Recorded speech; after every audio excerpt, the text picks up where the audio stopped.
সুস্বাগতম। আশা করি আপনারা সবাই ভালো আছেন। 22শে এপ্রিল আর্থ ডে বা পৃথিবী দিবস বা বলতে পারেন ধরিত্রী দিবস।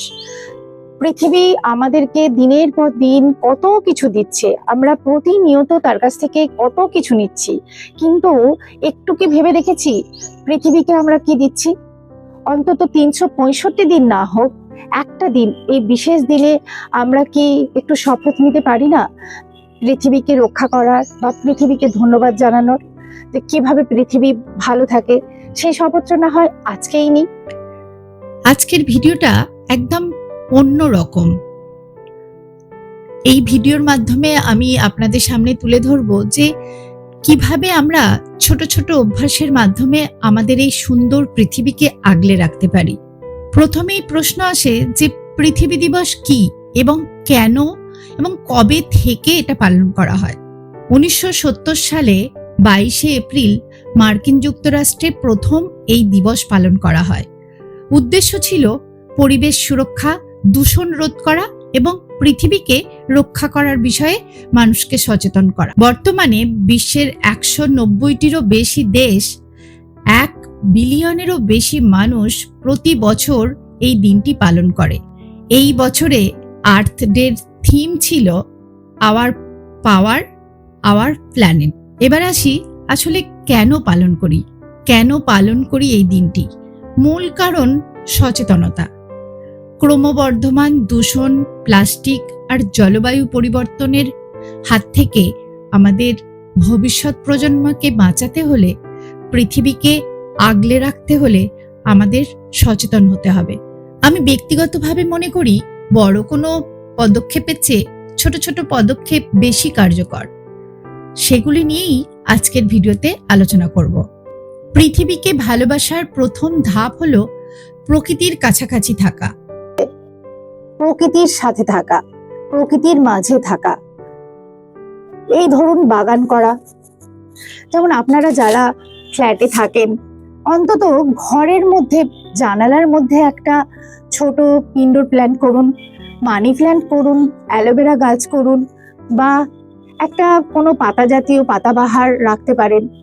দেখবেন কত সুন্দর মন আপনার সুন্দর হয়ে গেছে, তরতাজা হয়ে গেছে, কত সুন্দর লাগছে। এই গাছ কিন্তু আবার ডিপ্রেশনও কমিয়ে দেয়। আর একটা জিনিস আপনাদেরকে এই সময় আমি বলতে চাই, যে আপনারা গাছে রাসায়নিক সার ব্যবহার করবেন না, পারলে জৈব সার ব্যবহার করুন। খোল পচা সার দিন, বা বাড়ির সবজি পচানো জল দিতে পারেন, ভার্মি কম্পোস্ট ইউজ করতে পারেন। আমাদের চারপাশের সবচেয়ে বড় শত্রু হলো প্লাস্টিক। আমি চেষ্টা করি বাজার করার সময় সবসময় নিজের কাপড়ের ব্যাগ সাথে রাখতে। প্লাস্টিকের বোতলের বদলে স্টিল বা কাঁচের বোতল ব্যবহার করা শুরু করেছি। আর একটা জিনিস এর ফাঁকে বলে রাখি, আমি কিন্তু ফ্রিজের জল খাই না।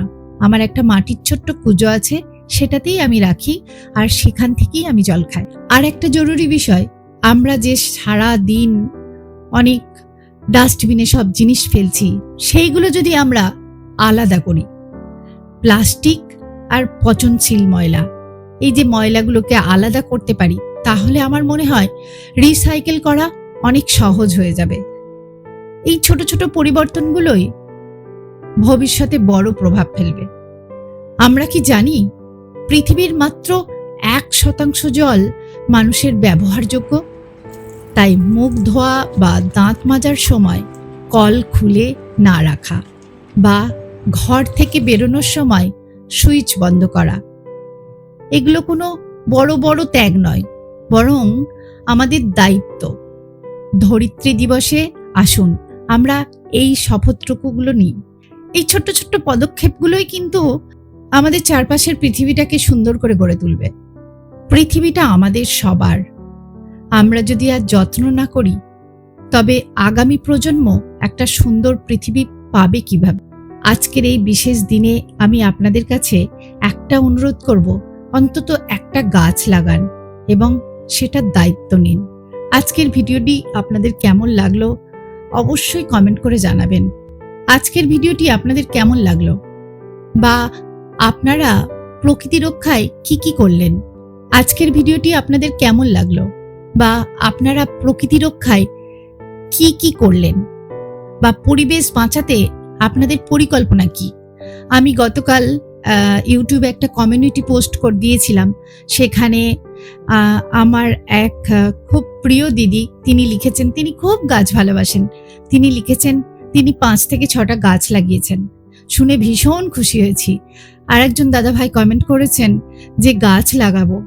তো এই লাগাবো না, লাগান, একটা হলেও লাগান আর সেটাকে যত্নে রাখুন, সেটাকে যত্ন করুন। দেখুন এরকম সবাই আমরা একটা দুটো করে করতে করতে কিন্তু চারিদিকটা আমরা তো সবুজ হারিয়ে ফেলছি না। চারিদিকটা আমাদের পৃথিবীটা কত সুন্দর সবুজ হয়ে যাবে। এখন যেদিকে তাকাই শুধু কংক্রিট আর কংক্রিট। তো আজকে আমার ভিডিওটা কেমন লাগলো অবশ্যই কমেন্টে জানাবেন। ভিডিওটি ভালো লাগলে শেয়ার করবেন যাতে আরো মানুষ সচেতন হতে পারে। মনে রাখবেন পৃথিবী সুন্দর থাকলেই আমরা সুন্দর থাকব। দেখা হবে পরের ভিডিওতে। সবাই ভালো থাকবেন, সুস্থ থাকবেন।